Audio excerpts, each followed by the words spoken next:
Hello and welcome to the 44th tutorial in the C++ programming series, and in this part we're going to be looking at unions. Unions allow a single area of memory to be accessed by multiple data types, but not at the same time. This is useful if you know a group of variables will never be in use together, so storing them in a single area of memory is okay, aka as long as one would overwrite the other. If you were to assign a value to one, that would overwrite what is in memory, so the previous variable that was being stored there would no longer technically exist. So let's just show you how to implement unions.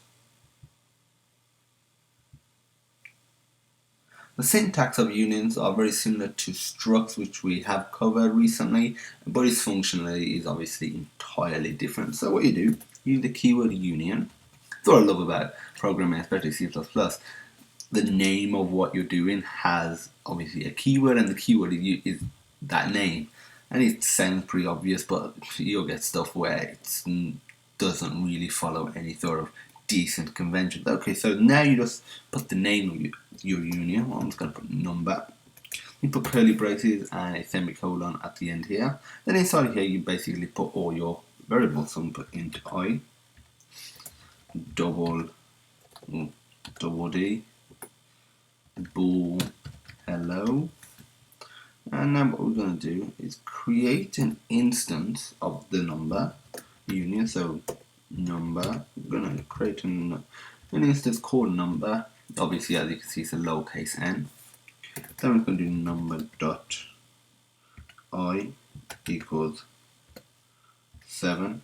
And if we do std cout number dot I, not you, I std and line, run it. Activate the console, run it, and we get the value 7.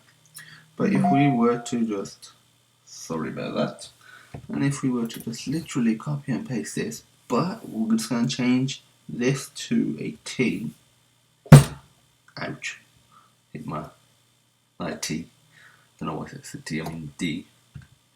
I'm just going to change this to 6.7, and now if we run it, we get minus blah blah blah because the variable doesn't exist now. So, but if we were to put D down and run it, we get the value 6.7, and that'll be the same with the Boolean variable hello as well. So you can only store one value at any given time, but it's useful, like I said, if you know that there's a group of variables and none of them will ever be in existence when one or more of the other variables is in existence or in use, then it's great because it helps you save memory because you're only using one area of memory. So that's it for this part. We looked at unions, they're very simple. In the next part of this series we'll be looking at enumerators. If you have any questions, feel free to message us at support@sonarsystems.co.uk.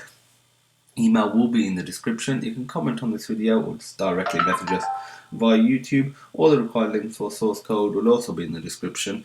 And as usual, thank you for watching, and I hope you have a nice day.